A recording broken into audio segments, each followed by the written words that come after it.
So hello guys, welcome to my new blog. তো guys আজকে আমি যাবেন সে এক্সাম দেবেন নিগা। তো হ্যাঁ, আমার ছোটো বাড়িটা থেকে নিলাম 10 টাকা আর মাঠটা থেকে নিলাম 20 টাকা। তো গাইস ফাইনালি আমার 30 টাকা কমপ্লিট হয়ে গেল। তো হ্যাঁ, আমি 10 টাকা ভাড়া দিম আর 20 টাকা স্কুল দেখাম।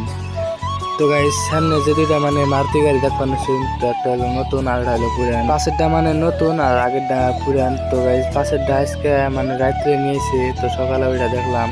তো গাইস কইতে কইতে মানে এক পার্টনারের নামে দেখা হলো, পার্টনার স্কুলে যাবেন নিছে। তো আমার উৎপার গুলো তো উৎপান্ন ছিলাম। তো গাইস মানে ব্যালেন্সটা হারে নাই, তো সেই কারণে পড়ে গেল গা। তো গাইস ভালো করে চলিবার নিছে। তো আর গাইস আমার মানে ভালো লাগতেছে না চলাতে। তো আজকে গরমও পড়ছে পুরা, তো সেই কারণে আমি চলিবার নিছি।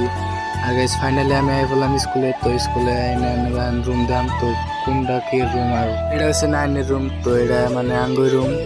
আর এখন যে রুমে যাবার নিছি, তো এটা হচ্ছে 10-এর রুম। তো ওই রুমে মানে আমি বসি এক্সামের মধ্যে। তো স্যাররা আমার ওই রুমে ফেলাইছে। তো গাইস আমি রুমে ঢুকুম, তো আপনারা দেখতে থাকুন। আর গাইস স্যাররা আমার একটা বেআইনি করছে, একদম ফার্স্ট বেঞ্চে বসে গাইস। আর গাইস আশা করি সবাই লাইক কমেন্ট সাবস্ক্রাইব করে দিবেন।